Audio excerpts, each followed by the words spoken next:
মাফ করবেন, খুন আপনি দেখেছেন? কিন্তু আপনি দেখলেন কি করে? বলতে চাইছি যে আপনি তো দেখতে পাই না, তাই তো?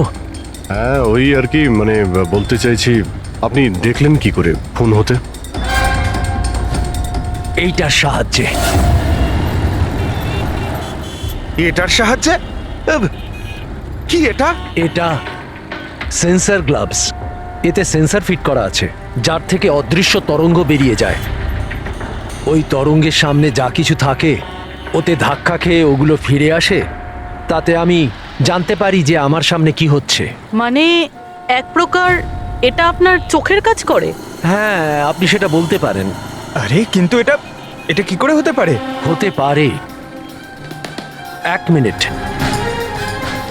আপনি আপনি একজন মহিলা, আপনি চুল বেঁধে রেখেছেন। স্যার, এটা তো ইনি আন্দাজেই বলছেন। আর আপনি আপনি বেশ গোলগাল দেখতে, হেলদি ইয়াং বয়। এটা তো ভুল বলেননি, দিন দিন তো মোটা হচ্ছ। ওয়েট তো চেক করেছিলাম স্যার, একটু কমও দেখাচ্ছিল। আপনি বলছেন যে এই ডিভাইসের সাহায্যে আপনি দেখেছেন কাউকে খুন হতে? একটা মেয়ের খুন হয়েছে স্যার, তাকে গুলি করা হয়েছে, গুলি। কোথায়? আই মিন এখানেই কাছাকাছি? না, এখানে নয়, এই এই জায়গাটা একটু এবড়ো খেবড়ো। ওটা খুব স্মুথ ছিল, ওখানে সিঁড়িও ছিল না। আচ্ছা, আপনি ওই জায়গা থেকে এখানে কি করে এলেন? জানি না, ঘটনাস্থলে কেউ আমাকে এখানে পিছন থেকে মারলো, আর তারপর আর কিছু জানি না। চোখ খুলে দেখলাম আমি এখানে। সঞ্জীব বাবু, কাল রাতে কি হয়েছিল আপনি আপনি ডিটেলসে বলুন আমাদের। আসলে আমি কাজ থেকে ফিরছিলাম, আর তখন আমার অটোটা একটা সিগন্যালে দাঁড়ায়। হে, হে, ওদিকে কি? ওদিকে কি? কি? আরে ভেতর থেকে তুমি একটা মেয়ের চিৎকার শুনতে পেলে না? মেয়ের চিৎকার? কি বলছেন কি আপনি? ও, বের বললো। কি বলছেনটা কি আরে আপনি? আচ্ছা নাও, এটা তুমি রাখো, রাখো। ঘটনাস্থলে আমি যখন পৌঁছলাম তখন দেখলাম যে একটা ছেলে আর একটা মেয়ে ছিল। ছেলেটার হাতে পিস্তল ছিল, গান। দুজনে ঝগড়া করছিল, ধস্তাধস্তি হচ্ছিল। খুন করেছে পুলিশ। এই আরেকটা গুলি। ব্যাস, যখন আমার চোখ খুললো তখন ওই ছেলেগুলো আমার গ্লাভস চুরি করবার চেষ্টা করেছিল, আর আমি ওদের ধরে ফেলি।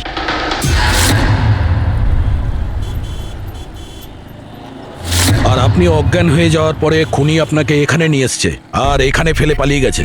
হ্যাঁ, হতে পারে। আচ্ছা, ওই জায়গাটা কোথায় যেখানে মেয়েটার গুলি লেগেছিল? না স্যার, আমি জানি না। আচ্ছা, আন্ধারিতে ওই অটো যে সিগন্যালে দাঁড়িয়েছিল, যেখানে আপনি মেয়েটার চিৎকার শুনেছিলেন, সেই জায়গাটা জানেন আপনি? মনে আছে? আই অ্যাম সরি, আমি এ ব্যাপারে আপনাদের হেল্প করতে পারবো না। ইটস ওকে, ইটস ওকে, আপনি চিন্তা করবেন না, আমরা ওই জায়গাটার খোঁজ নিয়ে নেব। কিন্তু কি করে? ওই অটো ড্রাইভারকে জিজ্ঞাসা করব। এত বড় শহরে ওই ড্রাইভারকে আপনি কোথায় খুঁজে পাবেন স্যার? পেয়ে যাব। ওদের নেটওয়ার্ক খুবই ফাস্ট, সারা শহরে ছড়িয়ে আছে, পেয়ে যাব। ওনার নাম, ঠিকানা বা অন্য কিছু জানেন আপনি? ও ও টুপি পরেছিল আর পুরনো গান শুনছিল, 90-এর দশকের। আর ওর অটোতে আগুন নেভানোর যন্ত্রও লাগানো ছিল। আর হ্যাঁ, ওর কথাবার্তা দেখে মনে হচ্ছিল ও উত্তর ভারতে থাকে। হ্যালো, কি? উত্তর ভারতের লোক? পুরনো গান শোনে, আবার টুপিও পরে, আগুন নেভানোর যন্ত্রও আছে ওর অটোতে। ঠিক আছে, দেখছি।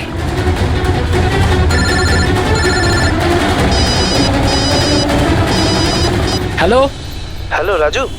হ্যাঁ ভাই, সিআইডি অফিসারেরা একজন অটো চালককে খুঁজছে যে টুপি পরে, আর ওর গাড়িতে নাকি একটা আগুন নেভানোর যন্ত্র লাগানো আছে। টুপি ঋষিত হবে ভাই। হ্যাঁ রাজু, বল। ঋষিত, কাল রাতে কি আন্ধেরির কোনো সিগন্যালে ছিলিস? হ্যাঁ ছিলাম তো, বল। ওখানে কোনো প্যাসেঞ্জার নেমেছিল নাকি? হ্যাঁ, কিন্তু ও তো অন্ধ ছিল। কি হয়েছে নাকি বল। আরে ওর সাথে একটা দুর্ঘটনা ঘটে গেছে। সিআইডির লোকেদেরকে নিয়ে এসেছে, তোর সাথে দেখা করতে চায়। সিআইডি? সঞ্জীব বাবু, দেখে বলুন তো যে এই অটোওয়ালা কিনা, মনে পড়ছে কিছু আপনার? হ্যাঁ স্যার, ইনিই তো ছিলেন। হ্যাঁ এই ছেলেটা। স্যার, আমি কিছু করিনি স্যার, আমি কোনো চিৎকার শুনিনি স্যার। হ্যাঁ স্যার, ইনি চিৎকার শুনেছিলেন, কিন্তু আমার স্ত্রী অসুস্থ ছিল, আমার হসপিটাল যাওয়ার ছিল, তাই আমি ওনাকে ছেড়ে চলে গেছি। আরে ভয় পেও না, তোমায় কেউ কিচ্ছু বলবে না। তুমি বলো এই লোকটাকে তুমি কোথায় নামিয়েছিলে? এই তো এই সিগন্যালে ছেড়েছি স্যার।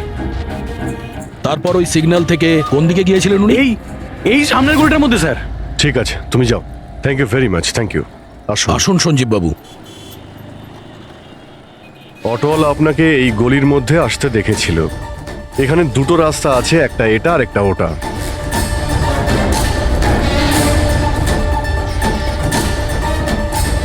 কিছু মনে পড়ছে আপনার কোথায় গিয়েছিলেন? সঞ্জীব বাবু, একটু মনে করে বলুন যে আপনি এর মধ্যে কোন গলিতে গেছিলেন?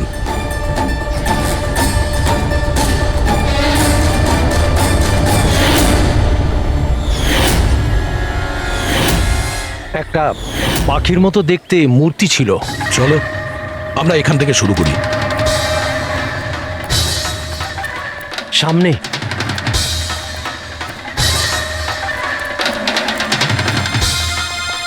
স্যার এই দেখুন। সঞ্জীব বাবু, দেখুন তো এই মূর্তিটাই কিনা। হ্যাঁ হ্যাঁ এটাই। অভিজিৎ স্যার, মূর্তি। গুড। এই যে এইটাই। আচ্ছা, এরপরে সঞ্জীব বাবু, এরপর মনে আছে আপনি কোথায় গিয়েছিলেন? তিনটে গোল দেখতে পেয়েছিলাম। তোমরা ওই দিকটা দেখো, আমরা এদিকে যাচ্ছি।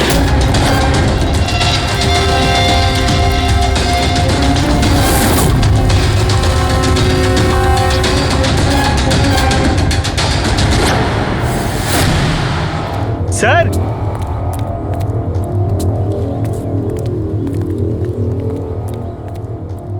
হ্যাঁ এটা এটা রাউন্ড শেপ, একটা নিচে আর একটা।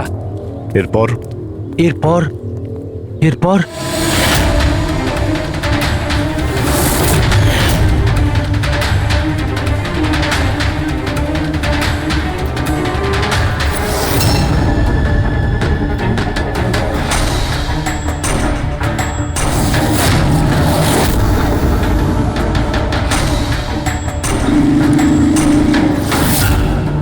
এদিকে এদিকে, এই যে। সাবধানে।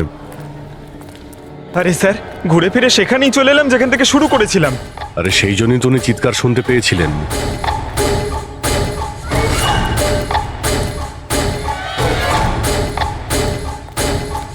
স্যার, এই জায়গাটা একেবারে জনবসতির মাঝখানে, তাহলে গুলি চলার আওয়াজ কেউ শুনতে পাইনি কেন? কারণ গানে সাইলেন্সার লাগানো ছিল।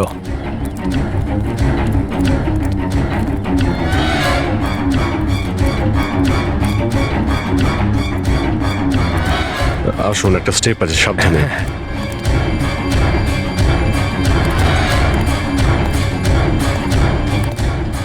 না না ঠিক আছে।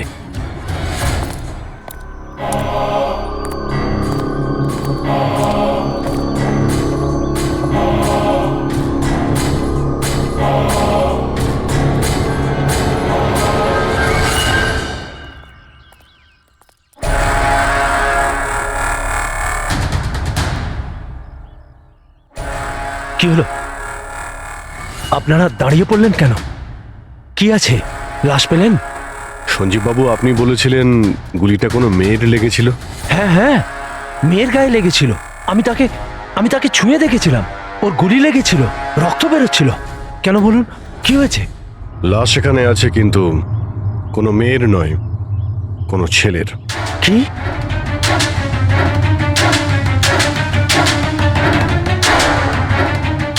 He is dead.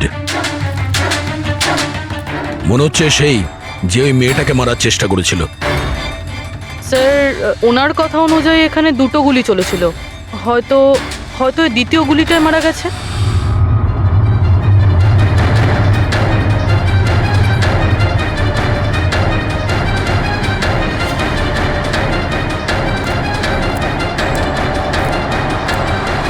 Sir, sir এখানেও তো রক্ত পড়ে আছে। ওটা যদি ওর রক্ত না হয় তাহলে ওই মেয়েটার হতে পারে। গুলি তো ওর এখানেই লেগেছিল স্যার। যদি মেয়েটার এখানে গুলি লাগে তো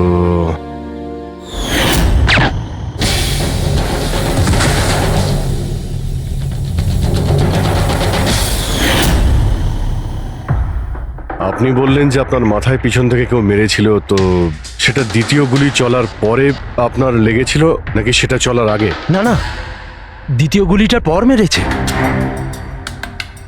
স্যার কি হচ্ছে এসব, কিছু বুঝতেই পারছি না। স্যার রক্ত তো অনেক বেরিয়েছে, ওই মেয়েটা নিশ্চয়ই আহত। স্যার, না তো কোনো মোবাইল পেয়েছে, না ওয়ালেট, কোনো আইডেন্টিফিকেশন নেই। আর স্যার, ওর হাত আর আঙুলে যে চিহ্ন আছে সেগুলো দেখে মনে হচ্ছে কেউ যেন ঘড়ি আর আংটি চুরি করে নিয়েছে। আচ্ছা, এদের দুজনকে ছিনতাইয়ের উদ্দেশ্যে মারেনি তো? আগে এটা খোঁজ নিতে হবে যে মেয়েটা কোথায়। যদি আহত হয় কোনো হসপিটালে থাকবে, আর যদি মারা যায় তাহলে খুনি ও লাশ গুম করার চেষ্টায় রয়েছে। মিসিং পারসন ব্যুরোতে খোঁজ নিয়ে দেখো তো এর ব্যাপারে কিছু জানতে পারা যায় কিনা। বস, ক্রাইম স্পটে ওই জায়গাতে মাটির ওপর যে রক্ত পাওয়া গেছিল, ডিএনএ টেস্ট অনুসারে ওই রক্তটা কোনো মেয়ের। আসলে এই মেয়েটা ওই সময় ওখানে উপস্থিত ছিল না যখন তোমরা গেছিলে, কিন্তু ক্রাইম যখন হয়েছিল তখন ওই মেয়েটা নিশ্চয়ই ওখানে ছিল। আর স্যার, দুর্ঘটনার সময় রাত 11টা থেকে 1টার মধ্যে। ঠিকই তো আছে, সঞ্জীবও তো ওই সময় ছিল 11:30 নাগাদ।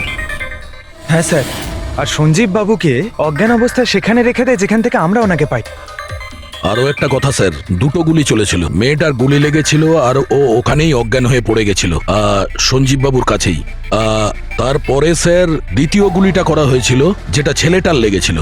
তার মানে সঞ্জীব বাবু ছাড়াও ওখানে আর কেউ ছিল যে ওই আহত মেয়েটাকে ওখান থেকে নিয়ে গিয়েছিল আর সঞ্জীব বাবুকে ওই ফুটপাতে ফেলে গেছিল। স্যার আমি আশেপাশের এলাকায় খোঁজ নিয়েছি, ওখানে কেউই কোনো ছেলে এবং মেয়েকে আসতে বা কোনো আহত মেয়েকে ওখান থেকে যেতে দেখেনি। আচ্ছা, সালুকে একটা কথা বলো, যদি খুনি সঞ্জীবকে ক্রাইম সিন থেকে তুলে নিয়ে গিয়ে ওখানে যেখানে আমরা ওকে পাই, তাহলে হতে পারে ওই লোকটার কোনো ট্রেসেস সঞ্জীবের পোশাকে আছে। খোঁজ নিতে পারবে কে ছিল সে? অবশ্যই খোঁজ দিতে পারবো। তাহলে খোঁজ নাও।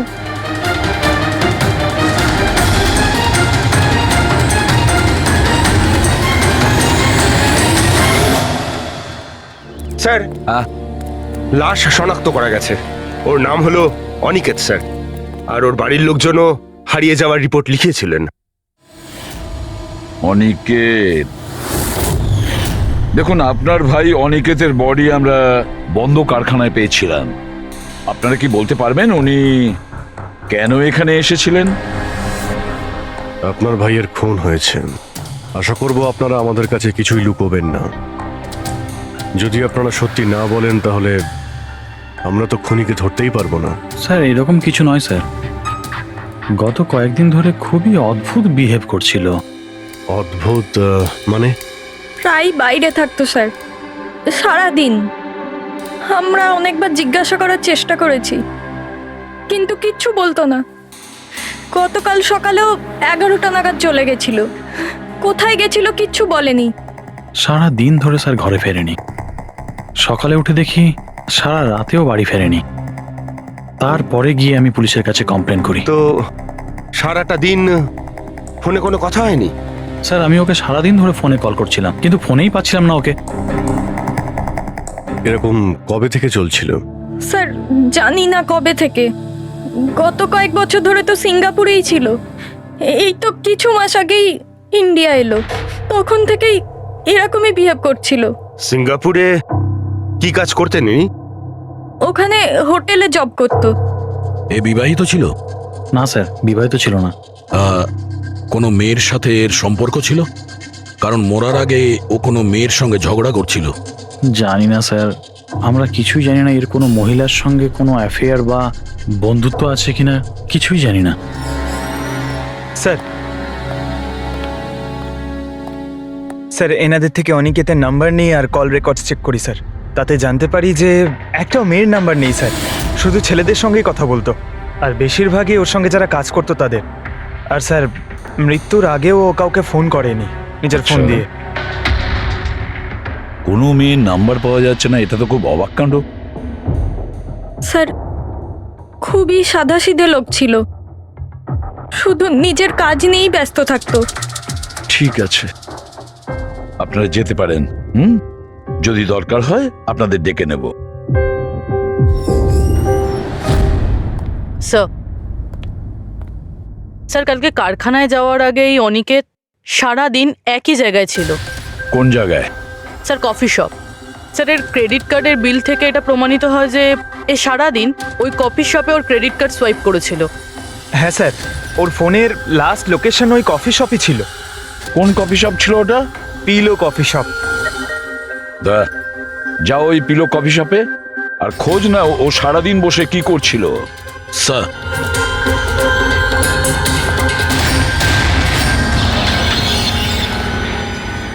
বস, কি খবর নিয়ে এসেছো? এমন খবর এনেছি যেটা আমাদের কাছে খুব জরুরি। কি? এর পোশাকের মধ্যে আমি কয়েকটা আলাদা আলাদা ডিএনএ স্যাম্পল পেয়েছি। কিছু মানে? কিছু মানে 5 জন লোকের ডিএনএ স্যাম্পল পেয়েছি। 5? হ্যাঁ, 5। আর এই 5 জনই মেয়ে। আর সঞ্জীবের জামা কাপড় থেকে আমরা 2 ধরনের ডিএনএ পেয়েছি। আর এই দুটো স্যাম্পল অনিকেতের জামা কাপড় থেকে পাওয়া স্যাম্পলের সঙ্গে ম্যাচ করে গেছে। মানে 5 জনের মধ্যে 2 জন যারা অনিকেতকে ছুঁয়েছিল, ওরা আবার সঞ্জীব বাবুকেও ছুঁয়েছিল। তার মানে অভিজিৎ, এই পুরো কাজটা দুটো মেয়েই করেছে।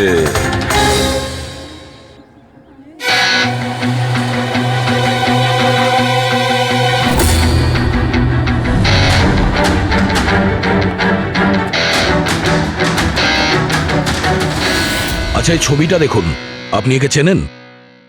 কালে সারাদিন এখানে আপনার ক্যাফেতেই ছিল। হ্যাঁ স্যার, এ কালকে সারাটা দিন এখানেই ছিল, আর রাতে এই ধরুন 10:30 আশেপাশে এখান থেকে বেরিয়েছিল। এ একা ছিল নাকি এর সাথে আরো কেউ ছিল? নিতু, এদিকে একটু এসো। এই ফটোটা একটু দেখো, এ কালকে এখানেই ছিল না? এনাদেরকে এটা বলো যে এ কালকে একা ছিল না, কারোর সাথে ছিল। ইনি তো অনিকেত। ইনি কখনো একা আসতেন না, সবসময় ভিড় নিয়ে আসতেন। মহিলা আর মেয়েদের ভিড়। আর শুধু কালই নয়, ইনি আমাদের রেগুলার কাস্টমার, প্রায়ই এখানে আসেন। আচ্ছা, ও রোজ একই মেয়ের সাথে আসতো না আলাদা আলাদা? আলাদা আলাদা আসতো স্যার, আর দিনে কম করে 3 থেকে 4 জন। খুবই পাকা খেলোয়াড় ছিলেন ইনি। একবার তো আমি ওনাকে জিজ্ঞাসাও করেছিলাম যে এতগুলো মেয়ের সাথে বন্ধুত্বটা হলো কি করে। তো উনি আমাকে বলেছিলেন যে ওনার মোবাইলে একটা অ্যাপ আছে, কোনো ডেটিং অ্যাপ, ওখানেই ওনার এই মেয়েগুলোর সাথে পরিচয়।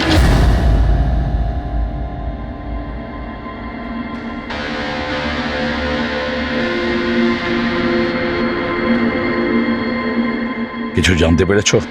হ্যাঁ স্যার, অনিকেতের ডেটিং অ্যাপের ব্যাপারে জানা গেছে। ওই অ্যাপটার নাম ম্যাচ আপ। Match up? এটা দুজনের সাথে বিয়ে দেওয়ার কোনো অ্যাপ নয় তো? হ্যাঁ স্যার, ওই রকমই কিছু। কিন্তু অনিকেত এই অ্যাপের ভুল ব্যবহার করেছে। ও এই অ্যাপের সাহায্যে এতগুলো মেয়ের সঙ্গে কন্ট্যাক্ট করেছে স্যার, আর ওদের সঙ্গে বন্ধুত্ব করেছে। আর মনে হচ্ছে বিয়েও কাউকেই করতে চায়নি, শুধুমাত্র টাইম পাস করছিল। এই অ্যাপে শুধুমাত্র চ্যাটিংই হয়, আর কারো নাম্বার এই অ্যাপে শো করে না স্যার। স্যার, আমরা অ্যাপ ডেভেলপ কোম্পানি থেকে 4টে মেয়ের ব্যাপারে খোঁজ নিয়েছি, অনিকেত যাদের খুব টাচে ছিল। ইনফ্যাক্ট মার্ডার হওয়ার দিনও ওদের সঙ্গেও ক্যাফেতে দেখা করেছিল। পুরবি কথা বলছে। প্রথম মেয়েটা হলো মোনা।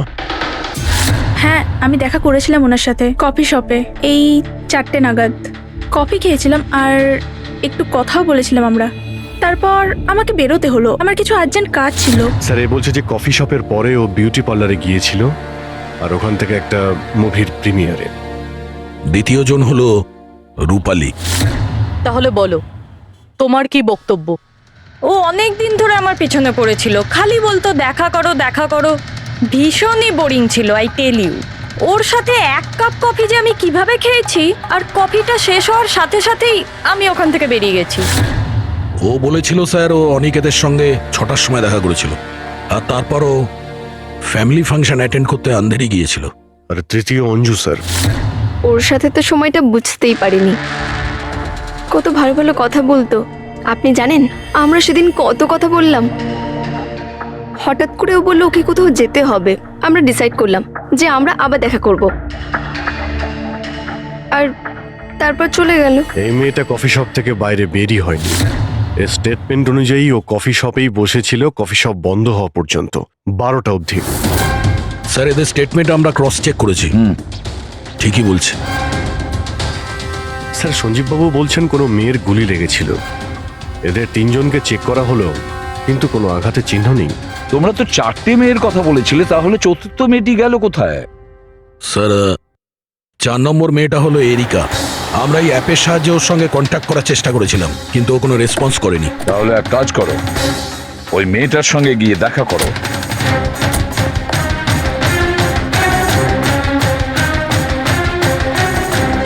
রজত, তাড়াতাড়ি রেডি হও। আর কত সময় নেবে? এতটা সময় তো মেয়েরাও নেয় না। আসছি বাবা, জাস্ট 2 মিনিট। Excuse me. হ্যাঁ বলুন, কাকে চাই? এরিকা। হ্যাঁ আমি, কিন্তু আপনারা? সিআইডি। সিআইডি?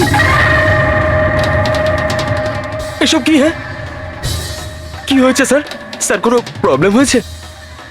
আপনাকে আমরা মেসেজও করেছিলাম ম্যাচ আপ অ্যাপ থেকে। আপনাকে সিআইডি ব্যুরোতে আসতে বলেছিলাম, আপনি আসেননি তো আমাদের আসতে হলো। Match up app? এটা কি? Dating app. Dating app?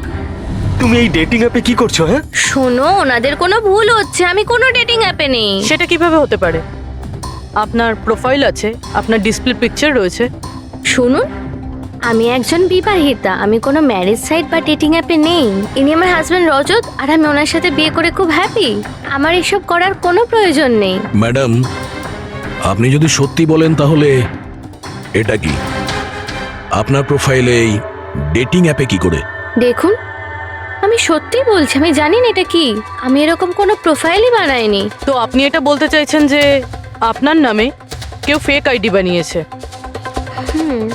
আচ্ছা, আপনি কোনো অনিকেত নামে কাউকে চেনেন? অনিকেত? এই লোকটা? না স্যার, আমি একে চিনি না। স্যার কি করছেন আপনারা? কেন আমাদেরকে ডেকেছেন? আমরা আপনাদের বলিনি, কিন্তু অনিকেত, যার সঙ্গে আপনারা কফি শপে দেখা করেছিলেন, ওর খুন হয়ে গেছে ওই রাতেই। কিন্তু স্যার, আমরা ওকে কেন মারবো? আমরা তো ওকে ঠিকমতো চিনতামই না। ইনফ্যাক্ট এই ঘটনার কিছুদিন আগে তো ওর সাথে চ্যাট হয়েছিল আমার অ্যাপে। হ্যাঁ, আর ওই দিনই তো আমি প্রথমবার দেখা করেছিলাম ওর সাথে। আর আমার সাথে তো ওর সেরকম কোনো শত্রুতাও ছিল না। আর আমি তো ওই অ্যাপেই নেই, এমনকি আমি ওকে চিনিও না। ওই অ্যাপের প্রোফাইলে আপনার পার্সোনাল পিকচার ছিল। সেই পিকচার আপনার ফোন থেকেই নেওয়া হয়েছিল। কোনো স্ট্রেঞ্জারের কাছে আপনার ছবি কিভাবে আসবে? ম্যাম, আমি জানি না আমার ছবি কিভাবে ওর কাছে গেল। আমার ফোন কিছুদিন আগে হারিয়ে গিয়েছিল। ফোন চুরি হয়ে গেছে? কোথায়? স্যার ঠিক জানি না, মনে পড়ছে না। কোনো ব্যাপার না, আপনারা কিছুক্ষণের জন্য আমাদের সাথে কোঅপারেট করুন, আমরা জেনে যাব খুনিকে। ফ্রেডি?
সঞ্জীব বাবু, এদের মধ্যে কেউই না যে ওদিন ঘটনাস্থলে ছিল?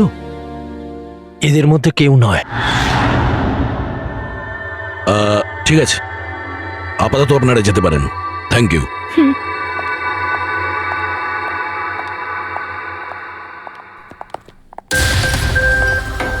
না স্যার, এদের মধ্যে তো কেউ না। স্যার বাকি তিনজনের মতন ওরও কোনো চোট নেই, কিন্তু কিন্তু ওই মেয়েটার আঘাত ছিল, চলার অবস্থাই ছিল না। কিন্তু সালুকে যে আমাকে বলল ও সঞ্জীবের পোশাকে যে ডিএনএ টেস্ট করেছিল তাতে তো দুটো মহিলার ট্রেসেস পাওয়া গেছে। ঠিক আছে, কিন্তু একজন আহত হতে পারে, আরেকজন সেও তো ওই চারজনের মধ্যে একজন হতে পারে। স্যার এই চারজনের জল খাওয়ার গ্লাসগুলো ফরেন্সিকে পাঠিয়ে দিয়েছি, রিপোর্ট আসবে। স্যার, হ্যাঁ স্যার ওই দুটো মেয়ের ডিএনএ এই চারজনের সঙ্গে ম্যাচ করেনি। কি ম্যাচ হচ্ছে না? তাহলে মেয়ে দুটোকে পাবো কি করে? এক মিনিট। কি হলো সঞ্জীব?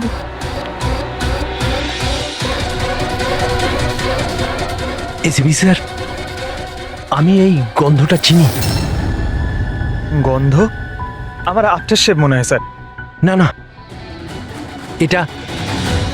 এটা ওই গন্ধ যেটা আমি ঘটনাস্থলে পেয়েছিলাম, একদম ওটার মতো। কফি আর চা?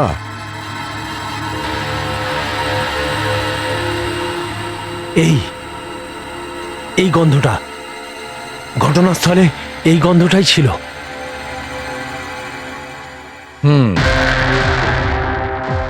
আর আমি পঙ্কজের জামার হাতার ওপরে কফির দাগ পেয়েছি। হ্যাঁ স্যার, ওই সকালে কফি বানাচ্ছিলাম না, তাই একটু পড়ে গেছিল। তার মানে ডক্টর সালুখে ওই ক্রাইম সিনে কফি আর চায়ের মিশ্রিত একটা গন্ধ ছিল। ক্রাইম সিনে না খুনির কাছে? চা আর কফির মিশ্রিত কোনো স্মেল তখনই আসে যখন সে বারবার চা আর কফি বানায়, যেমন কোনো কুক বা কেউ কফি শপে কাজ করলে, যেমন পিলো কফিতে। পুরোপুরি একটা কাজ করো, এরিকাকে জিজ্ঞেস করো যে ওর ফোন পিলো কফি শপের আশেপাশে হারিয়েছিল কিনা। স্যার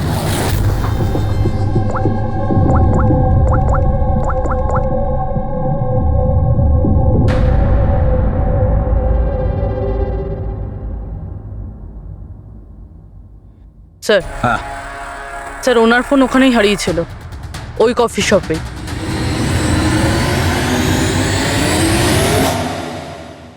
এই মেয়েটা এখানে প্রায়ই আসে না? হ্যাঁ, এনাকে দেখেছি তো এখানে। এর ফোনটা হারিয়ে গেছে, তো এর ফোনটা যখন হারিয়েছিল এখানে ডিউটিতে কে ছিল?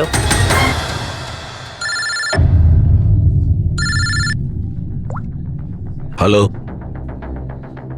হ্যাঁ ফ্রেডি। ও গুড, ঠিক আছে, আমরা এক্ষুনি ওখানে পৌঁছচ্ছি। পুরবি, স্যার ফ্রেডির ফোন ছিল, ওই হসপিটালটার খোঁজ পাওয়া গেছে যেখানে ওই আহত মেয়েটা ভর্তি আছে। স্যার ওই মহিলাই যে অনিকেতের খুন করেছিল? হ্যাঁ ওই মেয়েটা, আমাদের এক্ষুনি ওখানে যেতে হবে। স্যার আমাদের এখন বেরোতে হবে, কিন্তু যতক্ষণ অবধি জিজ্ঞাসাবাদ কমপ্লিট না হচ্ছে কেউ কফি শপ থেকে বেরোবে না।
এক্সকিউজ মি আমি এক্ষুনি আমার বোনকে ডিসচার্জ করাতে চাই।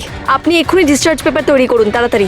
ডিসচার্জ? কিন্তু উনি তো এখনো কোমায়। দেখুন আমার এসব জেনে কোনো কাজ নেই, আমাদের এক্ষুনি এখান থেকে বেরোতে হবে। আপনি তাড়াতাড়ি করুন please। এভাবে কি করে ডিসচার্জ করে দিই? ওনার প্রাণের থেকেও কি এমন বেশি জরুরি? দেখুন আমার এত তর্ক করার কোনো সময় নেই, আপনি আমার সঙ্গে তর্ক করবেন না। তাড়াতাড়ি করুন প্লিজ, যেটা বললাম সেটা করুন।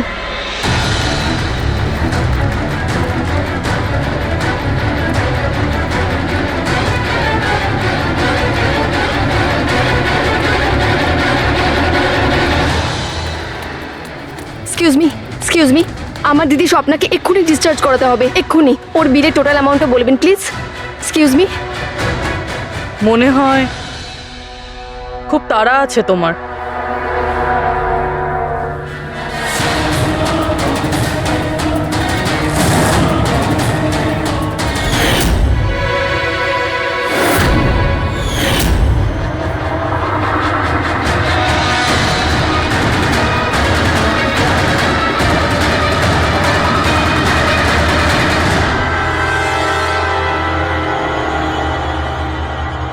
ক্যাফেতে ওই ফোন কলটা, ওটা আমাদেরই প্ল্যান ছিল।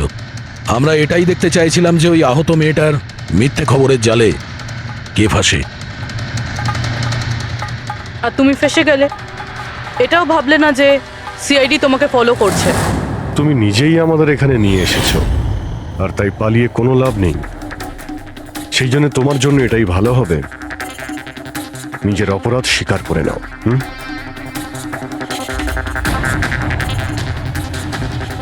অনিকেত আমার দিদিকে জীবন্ত অবস্থাতে মেরে ফেলেছিল। ওদের সিঙ্গাপুরে দেখা হয়েছিল, আর ও ওখানেই আমার দিদিকে বিয়ের মিথ্যে প্রতিশ্রুতি দিয়েছিল। ওরা এঙ্গেজমেন্টও করে নেয়, আর তারপরে বিয়ের কথা বললেই ও এড়িয়েই যেত। আমার দিদি যখনই বিয়ের ডেট ফিক্স করার কোনো কথা তুলতো, তখন সবসময় কোনো না কোনো অজুহাত দিতে শুরু করতো। আর এই ধরুন 6 মাস আগে ও বলল যে ওর মা নাকি খুব অসুস্থ, আর ওর মায়ের চিকিৎসার জন্য টাকার দরকার। আর আমার দিদি নিজের জীবনের সব সেভিংসটা দিয়ে দিয়েছিল।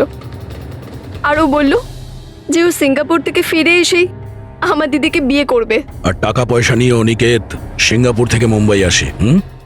হ্যাঁ, স্বপ্ন ওর অপেক্ষা করতে থাকলো, আর সেটাও পুরো 3 মাস ধরে। তারপরে একদিন আমি দেখলাম যে ও মুম্বাইয়ের ওই ক্যাফেতে ছিল, তাও আবার অন্য মেয়েদের সাথে।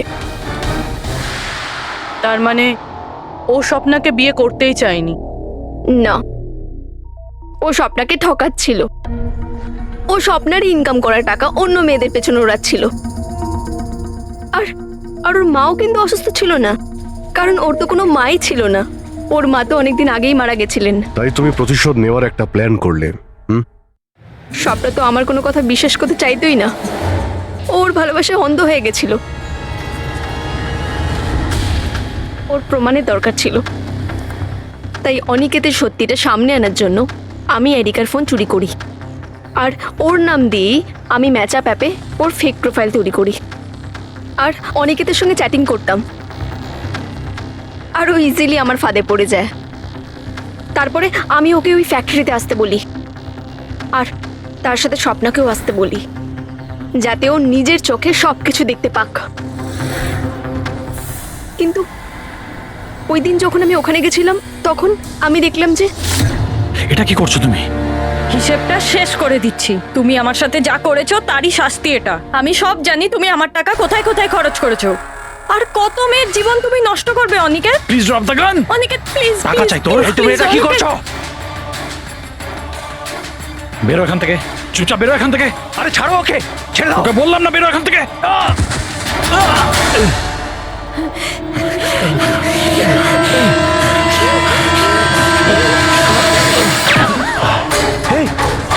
গুলি করে দিলে, গুলি করে দিল। হ্যাঁ, খুন খুন করে দিয়েছে পুলিশ। এই আরেকটা গুলি কে চালালো? আরেকটা গুলি চালিয়েছে পুলিশ।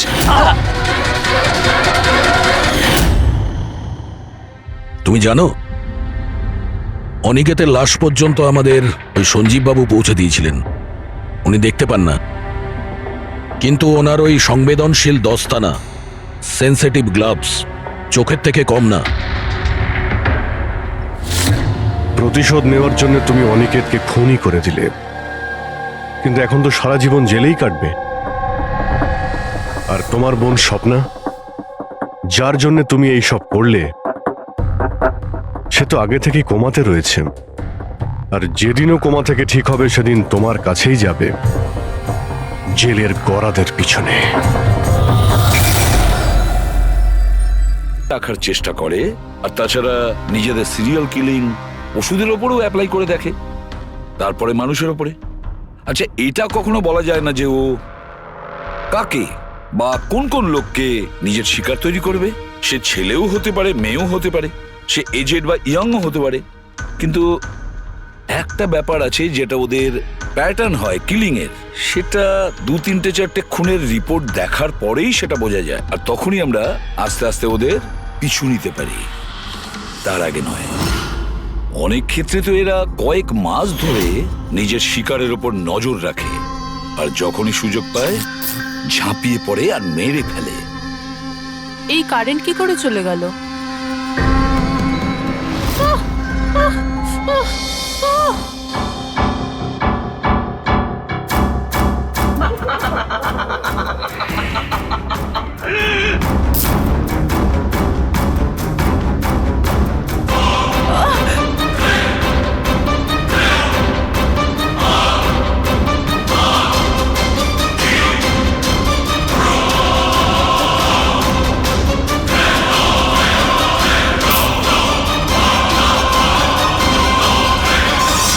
ওহ গড, এই কারেন্টটা এখনই যাওয়ার ছিল।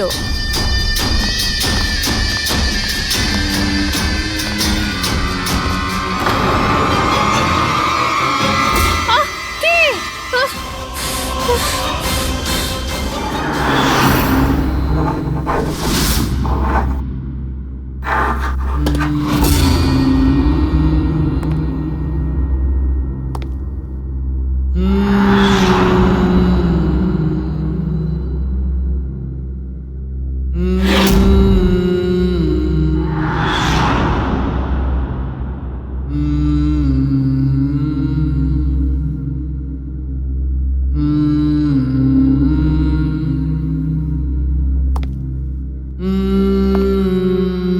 অনেকবার দেখা গেছে খুনিরা ভিকটিমের জিনিসও সঙ্গে নিয়ে গেছে। ভিকটিমকে খুন করার পরে হয়তো নিজের জয়ের মেডেল ভেবে।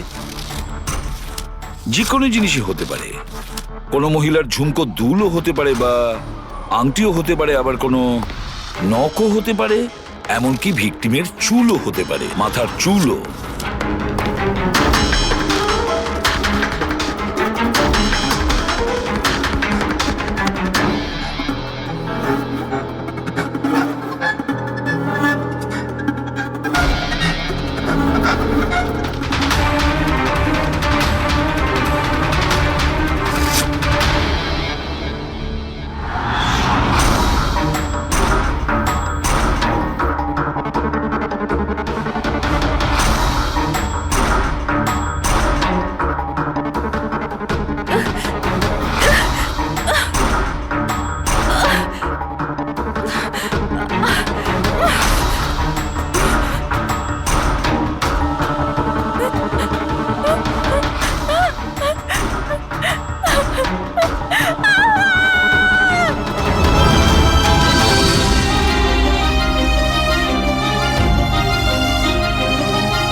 আমার চুল